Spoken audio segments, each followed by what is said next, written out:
Hi everyone, this is me, Casac Benjali. പുതിയൊരു video വ്ളോഗിലേക്ക് സ്വാഗതം. നിങ്ങളൊരു ഓൺട്രപ്രണർ ആണോ?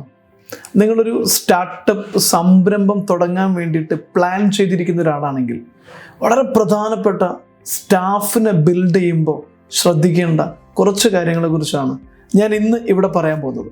If you don't know the right strategy of building the right team, you will lose all commitment from your team members. So you should know all these strategies. ഒന്നാമത്തെ point, team with 100% commitment. അത് എല്ലാവരുടെയും സ്വപ്നമാണ്. 100% committed ആയിട്ടുള്ളൊരു team. അത് പലപ്പോഴും കിട്ടില്ല. പല സ്ഥാപനങ്ങളിൽ നമ്മൾ ചെന്ന് കഴിഞ്ഞാൽ കുറച്ച് ആളുകൾക്ക് 90% കമ്മിറ്റ്മെൻറ്റ് ഉണ്ടാവും, ചില ആളുകൾക്ക് 50% കമ്മിറ്റ്മെൻറ്റ് ഉണ്ടാവും, ചില ആളുകൾക്ക് 60%, 65%, 70% കമ്മിറ്റ്മെൻറ്റ് ഉണ്ടായിരിക്കും. പക്ഷേ നമ്മൾ ഫോക്കസ് ചെയ്യേണ്ടത് ഒരു 100% കമ്മിറ്റഡ് ആയിട്ടുള്ള ടീമിനെ എങ്ങനെ ബിൽഡ് ചെയ്യാം എന്നതിനെ കുറിച്ചാണ്. അതിന് എന്തൊക്കെയാണ് വേണ്ടത്, ഏത് രീതിയിലാണ് 100% കമ്മിറ്റഡ് ആയിട്ടുള്ള ഒരു ടീമിനെ നമുക്ക് ഉണ്ടാക്കിയെടുക്കാൻ പറ്റുക. കറക്റ്റ് ആയിട്ടുള്ള പ്രൊസീജിയേഴ്സ്, കറക്റ്റ് ആയിട്ടുള്ള സ്ട്രാറ്റജി, കറക്റ്റ് ആയിട്ടുള്ള JD ജോബ് ഡിസ്ക്രിപ്ഷൻസും ഗൈഡ് ലൈനും മോട്ടിവേഷനും എല്ലാം അതിനകത്ത് ഉൾപ്പെടുത്തിക്കൊണ്ട് എങ്ങനെ നമ്മുടെ ഫോക്കസ് ചെയ്യേണ്ടത് ഒരു 100% കമ്മിറ്റഡ് ആയിട്ടുള്ള ടീം ബിൽഡ് ചെയ്യുന്നതിലാണ്.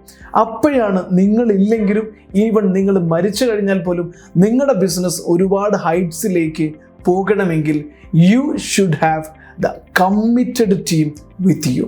സോ നമ്മൾ ടീം ബിൽഡ് ചെയ്യുന്ന സമയത്ത് ഫോക്കസ് ചെയ്യേണ്ട നമ്പർ 1 കാര്യം ഒരു 100% കമ്മിറ്റഡ് ആയിട്ടുള്ള ടീമിനെ ബിൽഡ് ചെയ്യുന്നതിലാണ് ഫോക്കസ് ചെയ്യേണ്ടത്. ആൻഡ് നമ്പർ 2, 100% കമ്മിറ്റഡ് ടീം ഉണ്ടാക്കുന്നതിൽ വളരെ പ്രധാനമാണ് everyone work in a perfect coordination. പല പ്രോസസ്സിലായിരിക്കും ആളുകൾ ഉണ്ടാകുക. പ്രൊഡക്ഷൻ ലൈനിലുണ്ടാകും, സെയിൽസിലുണ്ടാകും, മാർക്കറ്റിങ്ങിലുണ്ടാകും, ഇൻവെൻറ്ററി മാനേജ്മെൻറ്റിലുണ്ടാകും, സോഫ്റ്റ്വെയർ ഡെവലപ്മെൻറ്റിലുണ്ടാകും, ടെലികോളിങ്ങിലുണ്ടാകും, അക്കൗണ്ട്സിലുണ്ടാകും. എന്നാൽ ഇതെല്ലാം കൂടെ ചേരുന്നതാണ് കമ്പനി എന്ന് പറയുന്ന എ സിംഗിൾ പ്രോസസ്സ്. ഇതെല്ലാം കൂടെ കറക്റ്റ് സമയത്ത് ഫങ്ഷണൽ ആകുമ്പോൾ മാത്രമാണ് ഒരു മാസീവ് ആയിട്ടുള്ള സക്സസ്ഫുൾ ആയിട്ടുള്ള ഔട്ട്പുട്ട് എടുക്കാൻ പറ്റുക. പലപ്പോഴും നമുക്ക് ഗവൺമെൻറ് ഓഫീസുകളിലേക്കൊക്കെ പോകുമ്പോൾ ഉണ്ടാകുന്ന ഏറ്റവും വലിയ ദുരന്തം എന്താണെന്ന് ചോദിച്ചു കഴിഞ്ഞാൽ, നമ്മൾ ഒരു ഓഫീസിൽ ചെല്ലുന്നു, അവിടെ ആ ഒരു ഡെസ്കിലെ ക്ലർക്ക് ലീവാണെങ്കിൽ മറ്റൊരാൾ പറയും പുള്ളിക്കാരൻ ഒരു മാസത്തേക്ക് ലീവാണ്, ഒരാഴ്ചത്തേക്ക് ലീവാണ്, നിങ്ങൾ ഒരു മാസം കഴിഞ്ഞിട്ട് വാ. അതായത് ഏതെങ്കിലും ഒരാൾ ലീവ് എടുക്കുമ്പോഴേക്കും ആ ഒരു പ്രോസസ്സിനെ ക്യാരി ഫോർവേഡ് ചെയ്യാൻ ഒരു സിസ്റ്റവും ഇല്ല. അത് അവിടെ കിടക്കും. അയാൾ ഒപ്പിടുത്താലേ ശരിയാവുള്ളൂ, അയാളുടെ ടേബിളിൽ നിന്ന് മൂവ് ചെയ്താലേ ശരിയാവുള്ളൂ എന്ന് വിചാരിച്ചിട്ട് എൻ്റെ പേഴ്സണൽ അനുഭവത്തിൽ ഞാൻ അങ്ങനെ ഓരോരുത്തരുടെ ലീവ് കാരണത്താലും ഓരോ ഗവൺമെൻറ് ഉദ്യോഗസ്ഥരില്ലാത്തതിൻ്റെയും പേരിൽ പല ഡിപ്പാർട്ട്മെൻറ്റുകളിലായിട്ട്, അതൊരു ഡിപ്പാർട്ട്മെൻറ്റിൻ്റെ മാത്രം ഒരു ആളുടെ പ്രശ്നമല്ല, അതൊരു സിസ്റ്റത്തിൻ്റെ പ്രശ്നമാണ്. 2-3 വർഷമൊക്കെ പല കാര്യങ്ങളും ഡിലേ ആയിട്ട് പോയിട്ടുണ്ട്. എന്നാൽ നിങ്ങളുടെ ഏതൊരു ഡിപ്പാർട്ട്മെൻറ്റിലാണെങ്കിലും ഒഫീഷ്യൽ ഫങ്ഷനിങ്ങിലാണെങ്കിലും ഒരു കൃത്യമായ കോർഡിനേഷനിലും ഒരു സക്സഷൻ സ്ട്രാറ്റജിയിലുമാണ് നിങ്ങളുടെ ബിസിനസ് മൂവ് ചെയ്യുന്നതെങ്കിൽ, ആരുണ്ടെങ്കിലും ഇല്ലെങ്കിലും എന്തൊക്കെ സംഭവിച്ചാലും ഒരു പെർഫെക്റ്റ് കോർഡിനേഷൻ ഉണ്ടെങ്കിൽ your process will move on. അത് വളരെ ഇമ്പോർട്ടൻ്റ് ആണ് ഒരു ബിസിനസ് സ്ഥാപനത്തെ സംബന്ധിച്ചിടത്തോളം. അതിനു വേണ്ടിയുള്ള coordination and succession plan you should have it within your organisation. Number 3, everyone should work on their allocated area. മുൻപൊക്കെ നമ്മൾ പറയാറുണ്ട് ഒരു എംപ്ലോയീസ് എല്ലാം ചെയ്യുന്ന എംപ്ലോയീസ്, മൾട്ടി ടാസ്കിങ് എംപ്ലോയീസ്, ഒരാൾ തന്നെ പലതും ചെയ്യുന്നു. പക്ഷെ ഞാൻ അതിനൊരിക്കലും റെക്കമെൻഡ് ചെയ്യാറില്ല. കാരണം ഒരാൾക്ക് കൃത്യമായിട്ട് ചെയ്യാനുള്ള വർക്ക് വളരെ എഫിഷ്യൻ്റ് ആയിട്ട് അസൈൻ ചെയ്ത് കൊടുക്കണം. നിങ്ങൾ ജോബ് ഡിസ്ക്രിപ്ഷൻ ഉണ്ടാകുമ്പോഴും പോളിസി ഡെവലപ്പ് ചെയ്യുമ്പോഴും പ്രൊസീജിയേഴ്സ് ബിൽഡ് ചെയ്യുമ്പോഴും SOPs ക്രിയേറ്റ് ചെയ്യുമ്പോഴും എല്ലാം അതിനനുസരിച്ച് ഡെസിഗ്നേറ്റഡ് വർക്ക് ഏരിയ പഠിപ്പിച്ചു കൊടുക്കുകയും അതിൽ ഏറ്റവും കോമ്പിറ്റൻ്റ് ആയിട്ടുള്ള ആളെ അവിടേക്ക് അസൈൻ ചെയ്യുകയും ചെയ്യുന്നു. അയാളുടെ ഭാഗം 100% പെർഫെക്റ്റ് ആക്കി കംപ്ലീറ്റ് ചെയ്യുകയും ചെയ്യുന്നുവെങ്കിൽ തീർച്ചയായിട്ടും അയാൾക്ക് നാളെ ചെയ്യേണ്ട കാര്യത്തെക്കുറിച്ച് കൺഫ്യൂഷൻ ഉണ്ടാവില്ല, മറ്റന്നാൾ ചെയ്യേണ്ട കാര്യത്തെക്കുറിച്ച് കൺഫ്യൂഷൻ ഉണ്ടാവില്ല. ഓരോ ദിവസം കഴിയും തോറും അയാളുടെ പ്രൊഡക്ടിവിറ്റി കൂടും, കൂടുതൽ വർക്ക് കുറഞ്ഞ സമയം കൊണ്ട് കംപ്ലീറ്റ് ചെയ്യാൻ പറ്റുന്ന കോമ്പിറ്റൻസിയിലേക്ക് അയാൾ എത്തുകയും ചെയ്യും. So focus on giving dum specified and A designated area of work. കാരണം അവിടെ ആൻസറബിലിറ്റി കൂടും. ആൻസറബിലിറ്റി ഉണ്ടാകുമ്പോൾ തന്നെ ആൾ അക്കൗണ്ടബിൾ ആകും. അത് തീർച്ചയായിട്ടും അയാളുടെ റെസ്പോൺസിബിലിറ്റി വളരെ വർദ്ധിപ്പിക്കുകയും അയാൾ ഏറ്റവും കൂടുതൽ കമ്മിറ്റഡ് ആയിട്ട് വർക്ക് ചെയ്യുന്നതിന് അത് സഹായകരമാകുകയും ചെയ്യും. സോ ക്ലിയർ ആയിട്ട് ഓരോ സ്റ്റാഫിനെയും അവരുടെ ഡെസിഗ്നേറ്റഡ് വർക്കിലേക്ക് മാത്രമായിട്ടും സ്പെസിഫിക് ആയിട്ടും അലോക്കേറ്റ് ചെയ്യും. അവിടുത്തെ അതോറിറ്റി, റെസ്പോൺസിബിലിറ്റി, അക്കൗണ്ടബിലിറ്റി ഇതെല്ലാം അവർക്ക് കൊടുക്കുകയും ചെയ്യുമ്പോൾ ഓഫ് കോഴ്സ് പ്രൊഡക്ടിവിറ്റി അത് കൂടാൻ സഹായകരമാണ്. Number 4, no management is required. നിങ്ങൾ എപ്പോഴെങ്കിലും ഒരു ബിസിനസ്സുകാരൻ ഇഷ്ടപ്പെടുന്നുണ്ടോ?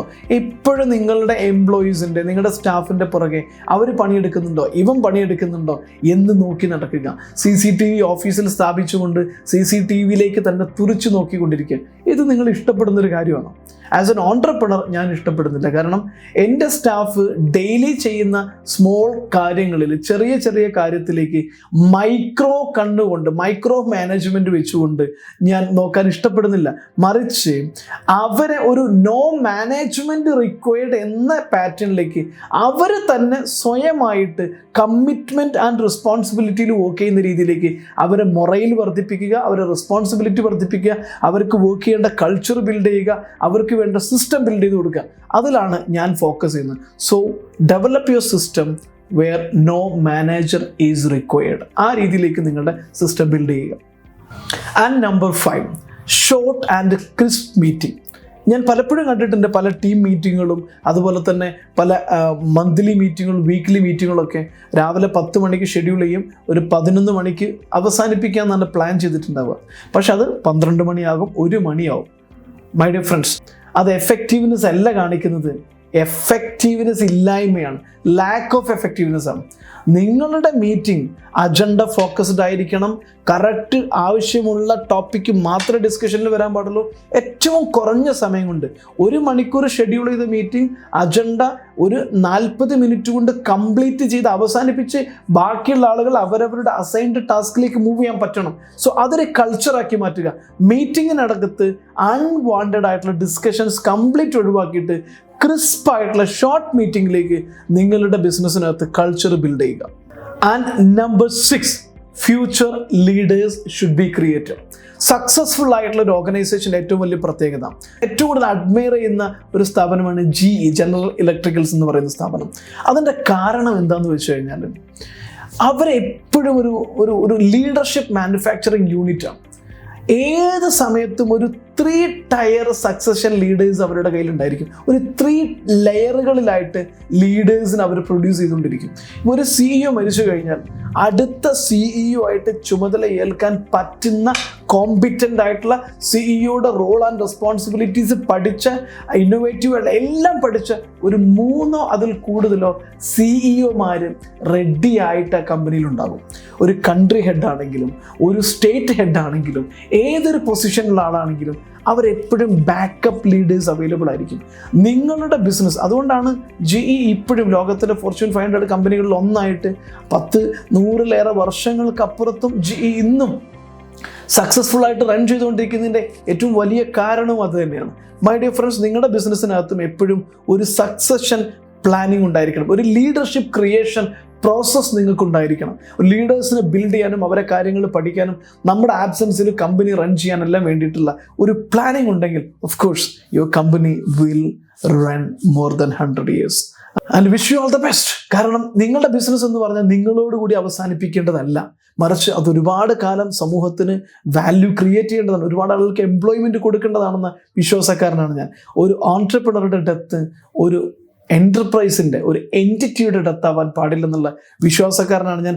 നിങ്ങളുടെ ബിസിനസ് നിങ്ങളില്ലാതെ റൺ ചെയ്യണമെങ്കിൽ, നിങ്ങളുടെ ബിസിനസ് നിങ്ങളില്ലാതെ തന്നെ മുന്നോട്ട് പോകണം, അതിനെങ്ങനെ ടീം ബിൽഡ് ചെയ്യണം, അതിന് ഈ പറഞ്ഞതിനും അപ്പുറത്ത് എങ്ങനെയാണത് പ്രാക്ടിക്കലി ഇംപ്ലിമെൻറ്റ് ചെയ്യേണ്ടത്, ഇതെല്ലാം കൂടുതൽ അറിയണമെങ്കിൽ ഞങ്ങളെ താഴെ കാണുന്ന നമ്പറിൽ വിളിച്ചാൽ മതി. We have a right consulting and mentoring program ഒരു training program to develop an autopilot organisation. അതോടൊപ്പം തന്നെ നിങ്ങളുടെ ടീമിൻ്റെ സെയിൽസ് പ്രൊഡക്ടിവിറ്റി ഇംപ്രൂവ് ചെയ്യാൻ, നിങ്ങളുടെ സെയിൽസ് സ്ട്രാറ്റജി റീപ്ലേസ് ചെയ്യണമെങ്കിൽ please contact us. We will help you to replace your sales strategy. That will help you to increase your sales 300% minimum, because we will look into every aspects of your sales. നിങ്ങളുടെ സെയിൽസിൽ എന്തൊക്കെ area ഉണ്ടോ അതെല്ലാം ഞങ്ങൾ കൃത്യമായി analyse ചെയ്ത് correct ചെയ്യേണ്ടത് correct ചെയ്യും. And will give you training. അതോടൊപ്പം തന്നെ നിങ്ങളൊരു ഓൺട്രപ്രണർ ആണ്, തുടങ്ങാൻ ഉദ്ദേശിക്കുന്ന ഒരാളാണെങ്കിൽ തീർച്ചയായിട്ടും ഞങ്ങളുടെ സെയിൽസ് കോഴ്സ് ഉണ്ട്, 6 months നീണ്ടു നിൽക്കുന്ന $1 million സെയിൽസ്മാൻ. അത് സെയിൽസിനെ കുറിച്ചുള്ള A to Z കാര്യങ്ങൾ പഠിപ്പിക്കുന്ന ഒരു സർട്ടിഫൈഡ് കോഴ്സാണ്. So if you want to be part of it, please join with us. Thank you. This is me Casac Benjali, business coach.